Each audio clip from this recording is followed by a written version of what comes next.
Love is supposed to be the safest place, a sanctuary, a promise between two people, sealed by trust, commitment, and the unspoken belief that the one you love would never be the one to betray you. But for some, love is not an oath. It is an opportunity, a mask, a deadly game with only one player who knows the rules. They are women who do not kill in the heat of the moment. They do not lash out in rage or lose control in passion. No, these women are patient. They are calculated. They wake up each morning, look into the eyes of their husbands, kiss them on the cheek, pour their morning coffee, and slowly, silently, plan their deaths. They are the Black Widow killers.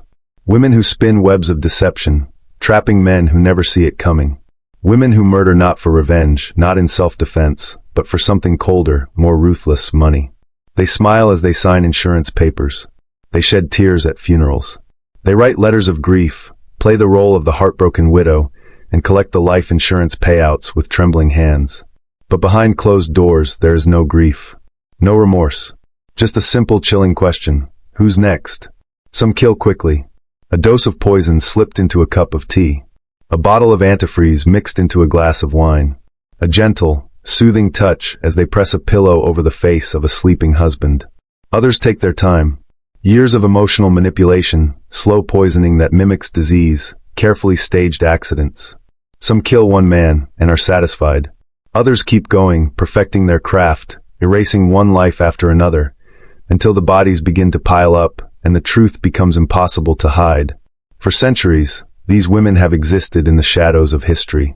Some were caught, dragged to trial, and sentenced to death. Others disappeared into the night, vanishing before the noose could tighten around their necks. And some were never even suspected, their crimes buried alongside their victims. Tonight, we uncover their secrets. We dig into the past to expose the truth. This is not a story of love. This is not a story of passion. This is the story of cold-blooded murder, wrapped in the disguise of romance. And we begin with one of the most infamous Black Widow killers in history. A woman whose crimes were so monstrous, so unimaginable, that the people of England could not believe a wife and mother could be capable of such evil. She did not just kill her husbands. She killed her lovers, her children, anyone who stood in her way. For 20 years, she moved from town to town, marrying, collecting insurance, and leaving death in her wake. A devoted wife in the eyes of her neighbors. A grieving widow in the eyes of the law. But to those who looked closer, the truth was clear. Everywhere she went, people died. Her name is Marion Cotton, and she may be Britain's first female serial killer. The year is 1873. A woman stands in the center of a packed courtroom in Durham, England. The room is silent. The air is thick with the scent of sweat, ink, and candle wax. Every eye in the room is locked on her. She is small, unremarkable. Her face is pale, framed by dark hair. She does not cry. She does not plead. She simply stands there, staring ahead as the judge's voice echoes through the chamber. Marion Cotton, you are guilty of murder. You shall be taken from this place and hanged by the neck until you are dead. A murmur ripples through the crowd. Some gasp. Some nod in approval. But there are others, women who pull their shawls tighter around their shoulders, men who shift uncomfortably in their seats. Because this is not a man standing before them. Not a criminal with a blade or a pistol. This is a wife, a mother, a woman who was supposed to care for her family. But Marion Cotton did not care for them. She killed them, one by one, for money. To the outside world, Marion Cotton is a grieving widow. A woman who has suffered unimaginable tragedy, burying 4 husbands, several lovers, her own mother, and at least 11 children. But death follows her like a shadow, and with each funeral, her purse grows heavier. Insurance payouts, inheritance money, financial security, always coming at the cost of a loved one's life. Her weapon of choice? Arsenic, a poison that mimics illness. A slow, excruciating death that looks like cholera or typhoid, common killers in Victorian England. Vomiting, diarrhea, stomach cramps, a fever that worsens by the day. Doctors see nothing unusual. It is tragic, but not suspicious. And so, Marion Cotton moves through life undetected, stepping over the bodies of those who trusted her the most. Her first husband, William Mowbray, is the first to die. He is a hard-working man, a railway worker, struggling to support his growing family. One day he falls ill. His stomach twists with unbearable pain. He sweats, convulses, cries out in agony. And then he is gone. dead and buried before the doctor can ask too many questions. Mary Ann, the grieving widow, collects his life insurance. A small fortune. But money does not last forever. And neither do men. So she marries again. Husband number 2, George Ward. He too falls sick. He too wastes away under her care. And once again, Marian stands at his funeral, dressed in black, weeping into her handkerchief. A few days later, she walks into the insurance office, signs the papers, and collects another payout. The pattern repeats. Marian Cotton does not stop. She moves from town to town, changing her story, changing her name. James Robinson, her next husband, escapes with his life, the only one who ever does. He becomes suspicious when her children start dying, one after another, their small bodies racked with pain. He throws her out before he can become the next corpse in her collection.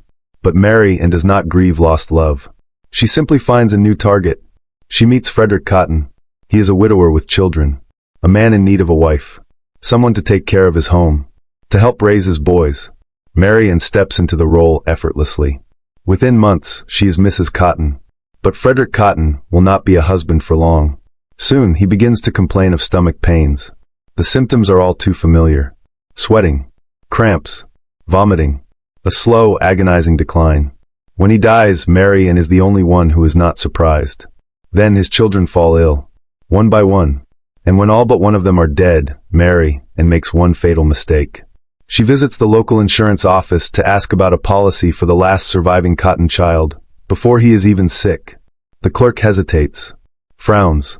The child is healthy. Why would a mother be thinking of funeral costs? Word spreads. The authorities begin to take notice. A local doctor, suspicious of the number of deaths surrounding Mary Ann, orders an exhumation of Frederick Cotton's body. The results confirm what many have already begun to suspect. Arsenic poisoning. The police arrest Mary Ann Cotton. She protests. She denies. She claims innocence. But the evidence is undeniable. The bodies of her husbands, her children, her lovers, all of them laced with poison. In 1873, Mary Ann Cotton stands before the court, accused of multiple murders. The trial is swift. The verdict inevitable. Guilty. On March 24, 1873, she walks to the gallows. The executioner places the rope around her neck. A crowd gathers, their whispers growing louder. And then the drop. But something goes wrong. The fall is not clean. The rope does not snap her neck. Mary Ann Cotton does not stop. She moves from town to town, changing her story, changing her name. James Robinson, her next husband, escapes with his life, the only one who ever does. He becomes suspicious when her children start dying, one after another, their small bodies racked with pain. He throws her out before he can become the next corpse in her collection. But Mary Ann does not grieve lost love. She simply finds a new target. She meets Frederick Cotton. He is a widower with children, a man in need of a wife, someone to take care of his home, to help raise his boys. Mary Ann steps into the role effortlessly. Within months, she is Mrs. Cotton.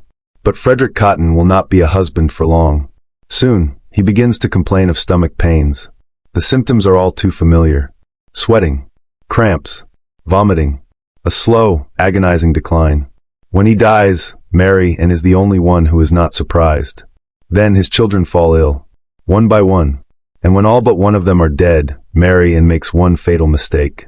She visits the local insurance office to ask about a policy for the last surviving Cotton child, before he is even sick. The clerk hesitates, frowns. The child is healthy. Why would a mother be thinking of funeral costs? Word spreads. The authorities begin to take notice. A local doctor, suspicious of the number of deaths surrounding Mary Ann, orders an exhumation of Frederick Cotton's body. The results confirm what many have already begun to suspect. Arsenic poisoning. The police arrest Mary Ann Cotton. She protests. She denies. She claims innocence. But the evidence is undeniable. The bodies of her husbands, her children, her lovers, all of them laced with poison. In 1873, Mary Ann Cotton stands before the court, accused of multiple murders. The trial is swift. The verdict inevitable. Guilty. On March 24, 1873, she walks to the gallows. The executioner places the rope around her neck. A crowd gathers, their whispers growing louder. And then the drop. But something goes wrong. The fall is not clean. The rope does not snap her neck. Marion Cotton dangles, choking, gasping for air. It takes minutes for her to die.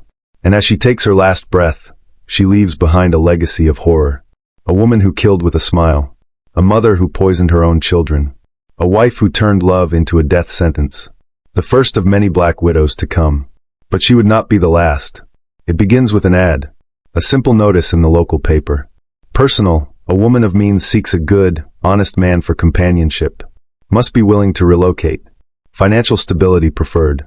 Serious inquiries only. It is 1902, and across the American Midwest, lonely men read these words and feel a spark of hope. They picture a new beginning, a fresh start with a kind, wealthy widow. A woman who owns her own farm. A woman who promises security. A woman who seems too good to be true. And they are right, because Belle Gunness is not looking for love. She is looking for victims. She invites men into her home. She feeds them. She laughs with them. She shares her bed with them. And then, before dawn breaks, she kills them. Belle Gunness is not just a black widow. She is a butcher. Belle Gunness is born Brynhild Paulsdatter Storseth in Norway, 1859. A poor farm girl with nothing to her name. But she does not intend to stay poor. At 21, she sails to America, changes her name, and begins her new life. Her first marriage to Mads Sorensen is quiet, uneventful, until tragedy strikes. The couple owns a candy store, but the business is failing. Then suddenly the store burns to the ground. And when the insurance money arrives, Belle does not seem so devastated. A short time later, Mads Sorensen falls ill. He complains of a headache. Within hours he is dead. The cause? Unknown. But Belle tells the doctors he had been sick for some time. And conveniently, on the very day his two life insurance policies overlap, she becomes a rich widow. She wastes no time looking for another husband. She moves to La Porte, Indiana, and buys a farm with her new fortune. Soon, she marries again, this time to Peter Gunness. He is strong, reliable, and good with money. But he does not last long. Within months, Peter is dead, his skull shattered. Belle claims a meat grinder fell from a shelf and crushed his head. A tragic accident. The authorities are suspicious. But with no proof, there is nothing they can do. Belle Gunness is now alone. A widow. But not for long. She places ads in the newspapers, searching for a companion. And the men come. Suitors from across the country, carrying their life savings, eager to start a new life with her. One by one, they arrive at her farm. And one by one, they vanish. Belle Gunness has perfected her routine. She welcomes the men warmly. She feeds them a rich, home-cooked meal. Then, when they least expect it, she strikes. Some she poisons. Some she bludgeons with a hammer. Others, she shoots in the head while they sleep. Then, she drags their bodies to the pigpen, where her hungry hogs leave no trace of her crimes. The unlucky ones she buries in shallow graves scattered across her farm. And all the while, she plays the role of a grieving woman. She tells neighbors her men have suddenly left, run off in the middle of the night, leaving their belongings behind. And because she is a widow, a mother, a woman, no one questions her. But secrets do not stay buried forever. On the morning of April 28, 1908, flames engulf the Gunness farm. The fire is devastating. When it finally dies down, searchers find 4 bodies in the ruins, 3 children and 1 woman, believed to be Belle Gunness herself. But something is wrong. The woman's body is missing a head. And those who knew Belle Gunness say the corpse is too small to be hers. Then, as investigators dig through the wreckage, they make a horrifying discovery. Buried in the ground are dozens of bodies. Men, women, even children. The remains of Belle Gunness victims, people who had come looking for love, but instead found death. A man named Ray Lamphere, a former farmhand and lover of Belle's, is arrested and charged with arson. Under pressure, he makes a stunning confession. Belle Gunness had planned everything. She set the fire herself. She faked her own death. And then she vanished. The woman who had killed so many, who had built a fortune from blood, had disappeared without a trace. For decades, sightings of Belle Gunness pop up across America. Some claim she has changed her name, started over. Others believe she has fled back to Norway. But no one ever finds her. To this day, her fate remains a mystery. Did she die in that fire? Or did she walk away, leaving her crimes behind her, free to kill again? No one knows for sure. But one thing is certain. Belle Gunness was one of the deadliest female killers in American history. A woman who lured men in with the promise of love, then sent them to their graves. And as authorities sift through the ashes of her farm, another black widow is already at work, this time in America's heartland. A woman who does not need fire or hammers or pigs. A woman who kills with a smile. A cup of coffee. A slice of pie. A spoonful of sugar laced with death. Her name is Nanny Doss, and she is about to earn the nickname the Giggling Granny. Murder should not come with a smile. A killer should not giggle when she talks about poison. She should not laugh when asked about the husbands she buried. She should not grin when confessing to decades of cold-blooded murder. But Nanny Doss does. She sits in the police station, hands folded in her lap, eyes twinkling like an old woman telling a bedtime story. Her lips curl into a smirk as she speaks, and then, when the detectives ask why, she giggles. And they understand. She does not regret. She does not mourn. She does not fear the consequences of her crimes. Because Nanny Doss is not just a black widow. She is something worse. She is a serial killer who enjoys every moment of it. Nanny Doss is born in 1905 in Blue Mountain, Alabama. Her childhood is bleak, strict, isolated. Her father is a cruel, controlling man. He refuses to let her go to school. He does not allow her to wear makeup or speak to boys. Her only escape is romance magazines, tales of love, passion, and devotion. She dreams of the perfect man, the perfect husband, a man who will love her unconditionally. But love does not come the way she imagined. At 16, she marries her first husband, Charlie Braggs. She believes she has finally found happiness. But the reality is far from the stories she read. Charlie is cold, distant. He spends more time with his mother than he does with her. Nanny feels trapped. And then suddenly tragedy strikes. Between 1927 and 1928, two of Nanny's young daughters die mysteriously. The doctors say it is food poisoning. Charlie is not so sure. He begins to notice strange things. The way Nanny watches him. The way she always insists on preparing his meals. And then, on the day his suspicions grow too strong to ignore, he takes their oldest daughter and disappears. Nanny once again is alone. But she does not grieve. She moves on. She finds a new man. And another. And another. Each time, she believes she has found her storybook romance. Each time, the illusion shatters. And each time, her solution is the same. Poison. Husband number 2, Frank Harrelson. A charming man with a dark side. A drinker. A fighter. A brute. One day, after years of abuse, Nanny has had enough. She laces his whiskey with rat poison. Within hours, he is dead. Husband number 3, Arlie Lanning. At first, he seems different. Kind. Caring. But soon, the truth emerges. He is a womanizer. A liar. A disappointment.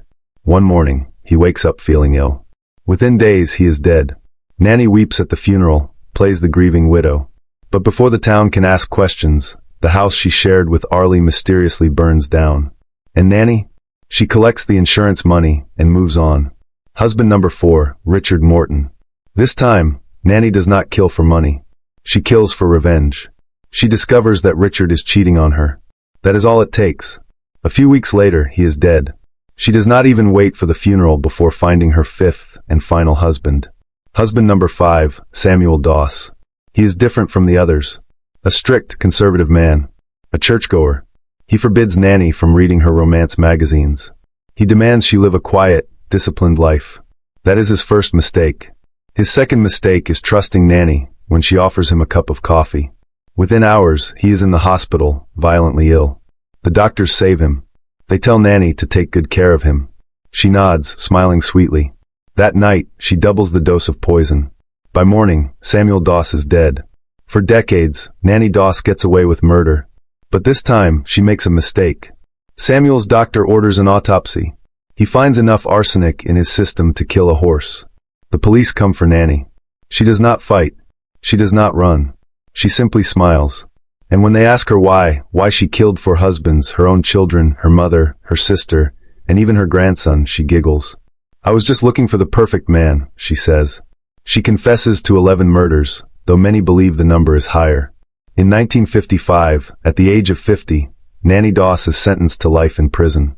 She dies of leukemia 10 years later, still smiling, still giggling, still unrepentant. Nanny Doss is not like other black widows. She does not kill out of desperation. She does not kill to escape. She kills because she enjoys it. And as she laughs in the face of justice, another black widow is already making her move. A woman who does not use poison. A woman who does not rely on patience. A woman who chooses a knife. Her name is Judy Benoano, and her victims never see her coming. She is beautiful, smart, charming. She speaks softly, moves gracefully, and smiles warmly. She is also a cold-blooded killer. Her name is Judy Benoano, and the men who love her do not live long. They drown. They waste away from illness. They die in mysterious accidents. And with each death, Judy walks away richer, freer, and ready for her next victim. She does not kill for love. She does not kill for revenge. She kills for profit. And she never looks back. A past built on lies. Judy Benoano is born Judy Welty in 1943 in Texas. Her childhood is rough. She is abused, neglected, and starved. By the time she is a teenager, she has learned one thing. To survive, you must be ruthless. She changes her name, reinvents herself. By the 1970s, she is a nurse's aide, a successful woman, a devoted wife and mother. Or so it seems. In truth, she is already planning her first murder. Husband number 1, James Goodyear. Her first known victim is James Goodyear, an Air Force sergeant. They marry in 1963, settle in Florida, and build what looks like a perfect life. Then, in 1971, James falls suddenly ill. Doctors are baffled. He grows weaker and weaker, his body shutting down.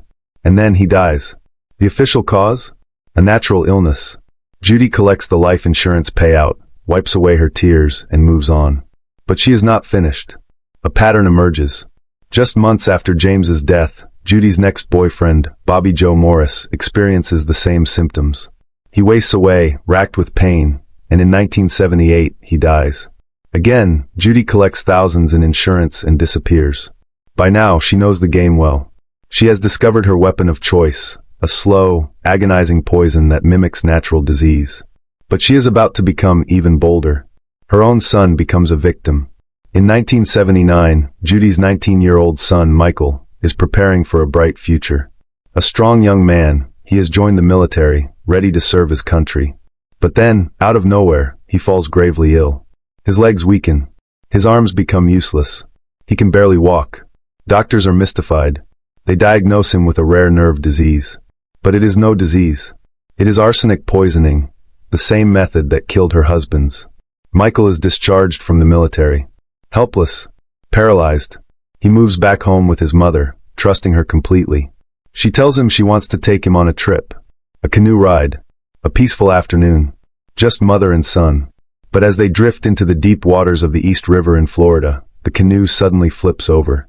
Judy swims to safety. Michael, paralyzed from her poison, sinks and drowns. Another death. Another insurance payout.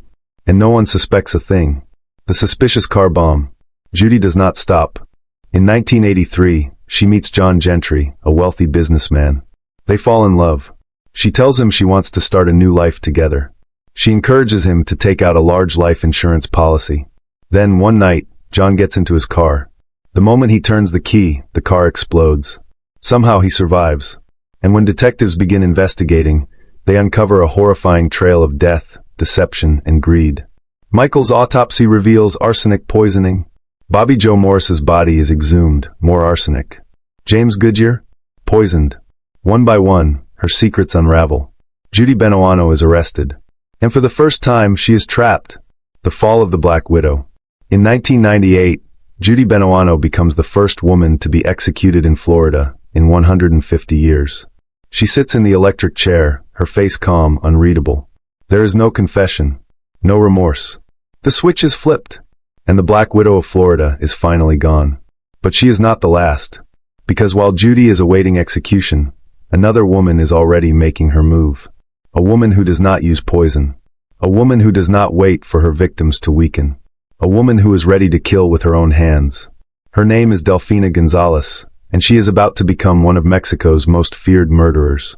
There are killers who strike in the dark, who wait for the perfect moment, who whisper sweet promises before delivering death. And then, there are those who do not hide. Delfina Gonzalez does not slip poison into a drink. She does not fake a smile before pulling the trigger. She does not need to, because she is not just a killer. She is a butcher, a woman who turns murder into business. And the bodies? She buries them beneath her own home. The House of Horror. It is 1964, and the small town of San Francisco del Rincon, Mexico is about to uncover a nightmare beyond imagination. The police arrive at a large, secluded house, the property of Delfina and her sister, Maria de Jesus Gonzalez. Rumors have been spreading for years, whispers of young women vanishing, of screams in the night, of men who enter and never return. But nothing prepares them for what they find beneath the dirt. The ground is soft, freshly turned, and when they start digging, they uncover bodies.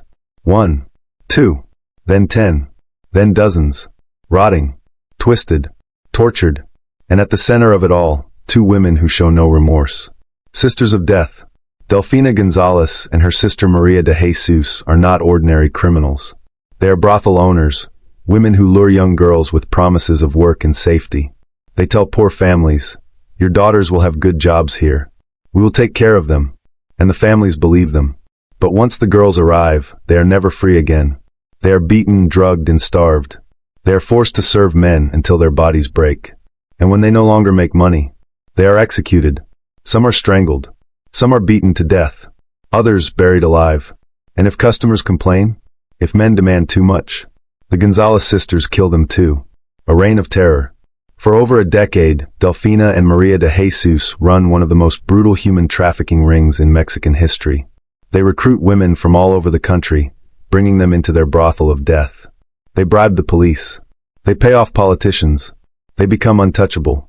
But greed is a dangerous thing. And eventually, they go too far. The fall of the Blood Countess. It is 1963, and one of their victims, a young girl who has been held captive for months, escapes. She runs to the authorities. She tells them everything. The police raid the house. They find more than they could ever imagine: the bodies, the mass graves, the chains, the instruments of torture. The Gonzalez sisters are arrested. At their trial, they laugh. They mock the court. They say they did nothing wrong. But the evidence speaks for itself. Delfina and Maria de Jesus Gonzalez are sentenced to 40 years in prison. They are lucky, because the people of San Francisco del Rincon want them dead. And fate has its own justice. A bloody end. Delfina Gonzalez does not live to see her full sentence. One day, while in prison, a section of the building collapses. The debris crushes her skull, killing her instantly. Maria de Jesus serves her time. And when she is finally released, she disappears. Some say she fled to another country. Others believe she changed her name and kept killing. But one thing is certain. The Gonzalez sisters were among the deadliest women in Mexico's history. Women who turned murder into an industry. And as their empire of death crumbled, another black widow was already weaving her web. A woman who would soon terrify England. A woman whose victims never saw her coming. Her name is Marion Cotton, and she is about to become Britain's first female serial killer. She is a mother, a wife, a grieving widow. She wears black, draped in mourning. Her face is pale with sorrow. She clutches a handkerchief, dabbing at her tears. And the townspeople whisper, "Poor Marianne, tragedy follows her wherever she goes." They do not suspect the truth, that the tears are fake, that the deaths are not accidents, that Marion Cotton is not a victim of misfortune, she is the cause of it. She is Britain's first female serial killer, and she leaves a trail of bodies in her wake. One by one, she buries her husbands, her lovers, and even her own children. And with every death, she grows richer, freer, and hungrier for more. A childhood of hardship. Marianne is born in 1832, in a small mining town in England. Life is harsh. Her father is a coal miner, a man who works long hours, breathing in dust and death. When she is 8 years old, tragedy strikes. Her father falls to his death in the deep, black pit of the mine shaft. His body is found broken and mangled. His employers do not even pay for a funeral. Marianne and her mother are left penniless, desperate, and alone. And young Marianne learns an important lesson. Death is expensive, but if you plan it right, it can be profitable. A widow too many times. At 20 years old, Marianne marries her first husband, William Mowbray. They settle down, have children, and then one by one, the children start dying. First a baby, then another, then another. By the time Marianne is 28, at least 4 of her children are dead. Doctors say it is gastric fever, a common illness. But no one questions why Marianne never seems to get sick.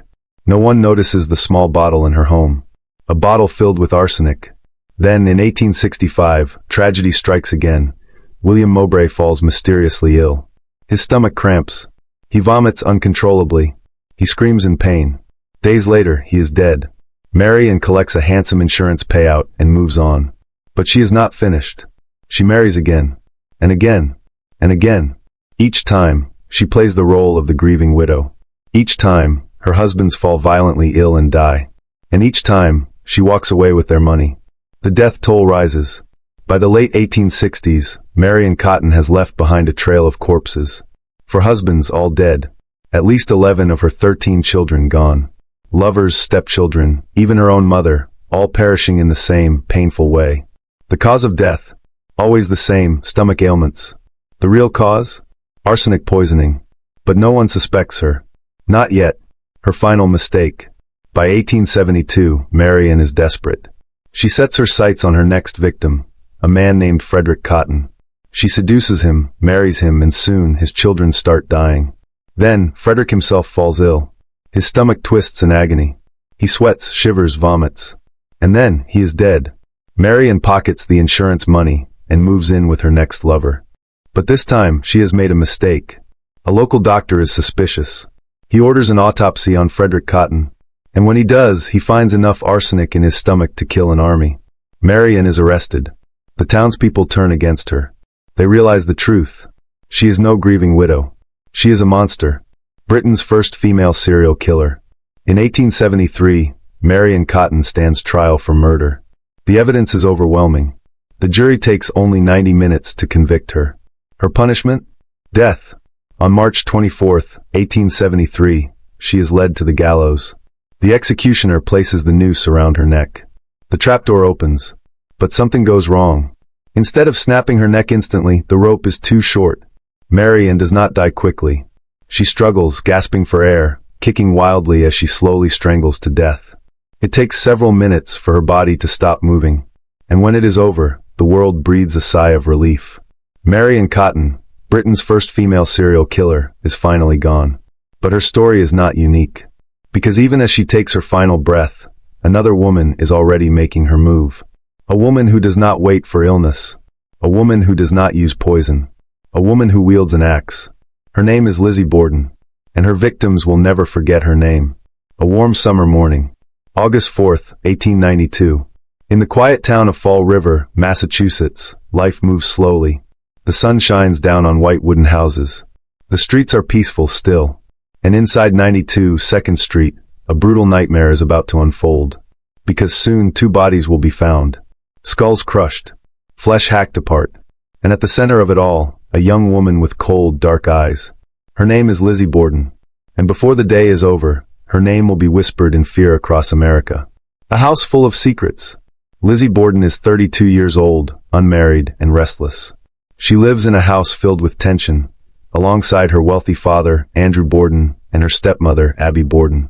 Andrew is a hard, miserly man.